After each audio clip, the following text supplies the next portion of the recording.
Պարզվում է հանրային հեռուստաալիքի եթերում էկոնոմիկայի նախարար Գևորգ Պապոյանը սխալ տեղեկություն է հայտնել։ Այսօր հանրային ծառայությունները կարգավորող հանձնաժողովի նախագահ Մեսրոպ Մեսրոպյանը հերքել է նախարարի այն խոսքերը, թե Հայաստանի էլեկտրական ցանցեր ընկերության վերցրած վարկերի տոկոսները ներառված են էլեկտրաէներգիայի սակագնի մեջ։ Ըստ ՀՑԿՀ նախագահի, սպառողների համար սահմանված սակագնի հաշվարկում նման բաղադրիչ գոյություն չունի։ Մեթոդաբանության իմաստով այո, վերցրած վարկերի տոկոսները, իսկ խոսքը գնում է ոչ թե վերցրած վարկերի, այլ վերցրած վարկերի տոկոսների մասին։ Վերցրած վարկերի տոկոսները չեն մտնում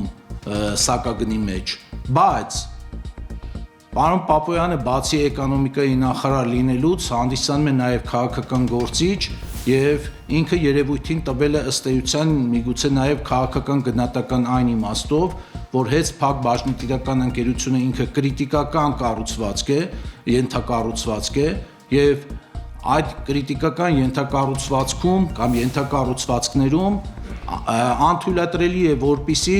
ֆինանսական կառավարման եւ տեխնիկական կառավարման եւ որևէ առումով ամենաթողություն տիրի։ Անդրադառնալով հեցի ներկայացրած 47 միլիարդ դրամի ներդրումային ծրագրի մերժմանը, Մեսրոպ Մեսրոպյանը նշել է, որ տարիներ շարունակ ընկերությունը գումարներ է ներդրել նոր միացումների, այլ ոչ թե ենթակառուցվածքների արդիականացման մեջ։ Ըստ նրա, ընկերությունն առաջարկել է 10 միլիարդ դրամի հավելյալ ներդրում անել, բայց դրա դիմաց անընդունելի նախապայման է դրել։ Մոտ 10 միլիարդ ավել ներդրում է իրականացնել 25 թվականին, բայց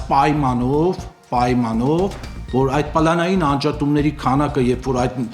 մեծածավալ ավելի շատ ներդրումներ կատարելու հետևանքով պետք է ավելանան, պետք է դրանք չազդեն որակի ցուցանիշների վրա, ինչի հետ հանձնաժողովը չի համաձայնել։ Ասուլիսի ընթացքում Մեսրոպ Մեսրոպյանը խոսել է նաև վերջին շրջանում շատ քննարկվող ամերիկյան մոդուլային ատոմակայանի կառուցման հեռանկարի մասին։ ՀՑԿՀ նախագահը անթույլատրելի է համարել հարցի շուրջ քաղաքականացված եւ մակերեսային քննարկումները, շեշտելով, որ մոդուլային տեխնոլոգիան ունի մի շարք առավելություններ Հայաստանի փոքր էներգահամակարգի համար։ Ըստ Մեսրոպյանի, մոդուլային կայանները աշխատում են անվտանգության պասիվ մեխանիզմով, հավաքվում են Լեգոյի սկզբունքով եւ ապահովում են համակարգի ճկունությունը, թույլ տալով հեշտությամբ կառավարել էլեկտրաէներգիայի հզորությունը։ Առնվազն աշխարհի 15 պետություններում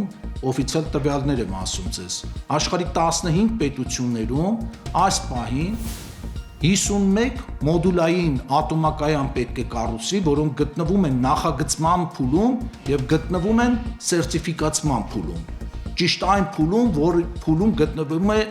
նախնական բանով մեր մոտ կառուցվող մոդուլային ատոմակայանը։ Հետևաբար գործը դեռ չսկսած, գաղափարը դեռ կյանքի չկոչած, տենց փխրուն ենթադրությունների վրա վատաբանել եւ ընդդիմանալ այս ամենին դա ընդունելի չէ։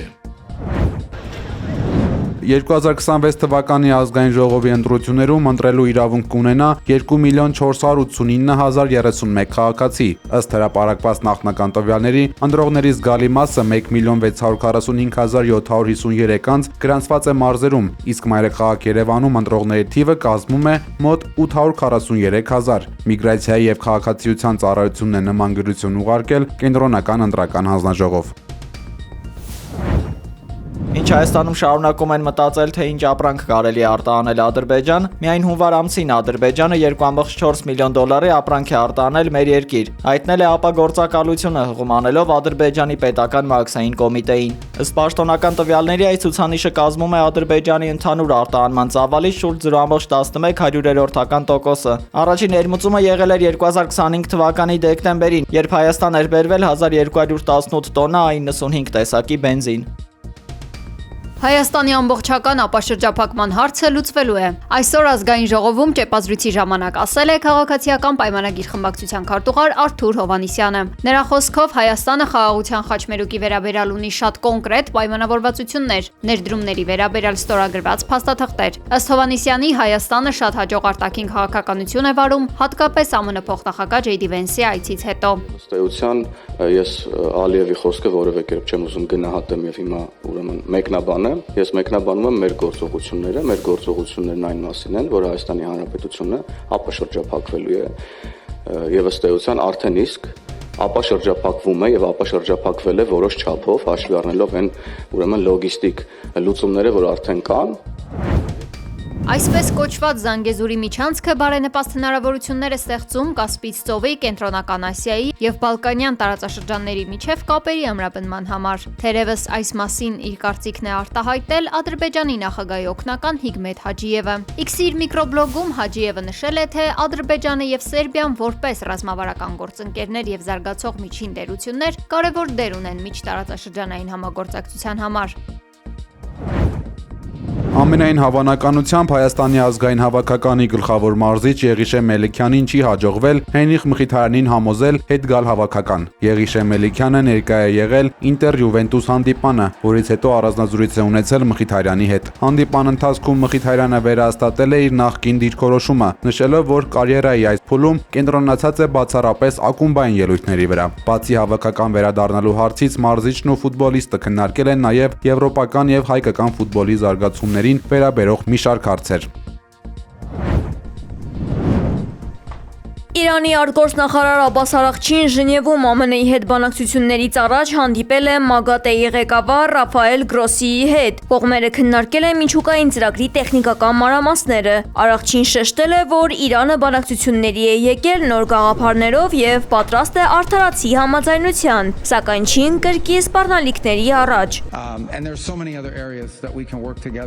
Միջազգային հարթակում բանակցություններին զուգահեռ լարվածությունը մեծանում է։ ԱՄՆ պետքարտուղար Մարկո Ռուբիոն նշել է, որ Թեհրանի հետ քննարկումները չափազանց բարդ են լինելու։ Սրան զուգահեռ Իրանի գահանքեց վերջին շահի որդին Ռեզա Փահլավին Fox News-ի եթերում դիմել է Դոնալդ Թրամփին կոչ անելով այսպես կոչված հումանիտար ռմբակոծություններ իրականացնել Իրանում։ Նա պնդել է, որ արտաքին միջամտությունը միակ ելքն է մարդկային կյանքեր փրկելու համար։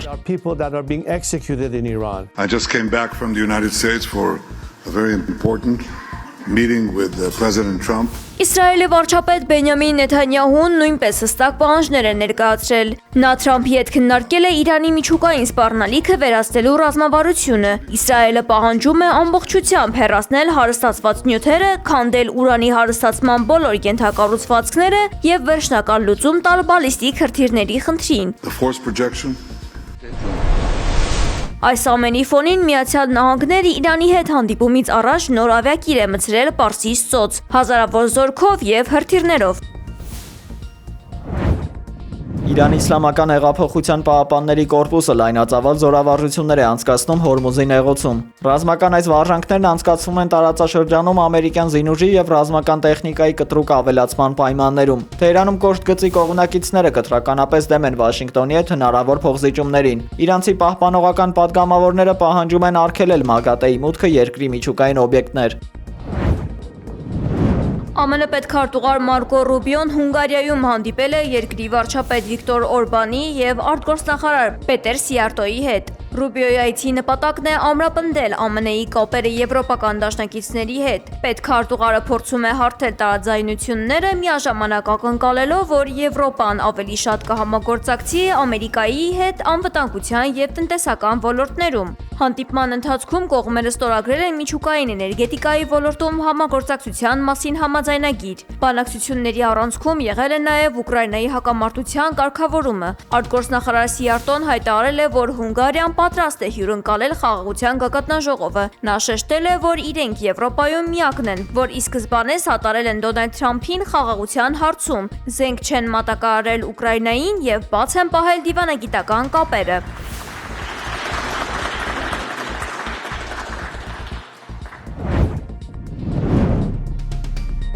Մոսկվայում հոստելներից մեկում հրդեհ է բռնկվել, ներսում գտնվողներն արգելափակվել են եւ ստիպված են եղել 4-րդ հարկի պատուհաններից նետվել նախապես պատրաստած ներքնակների վրա։ 6 մարդ ուժել է, նախնական տվյալներով նրանք վնասվածքներ են ստացել պատուհանից նետվելիս։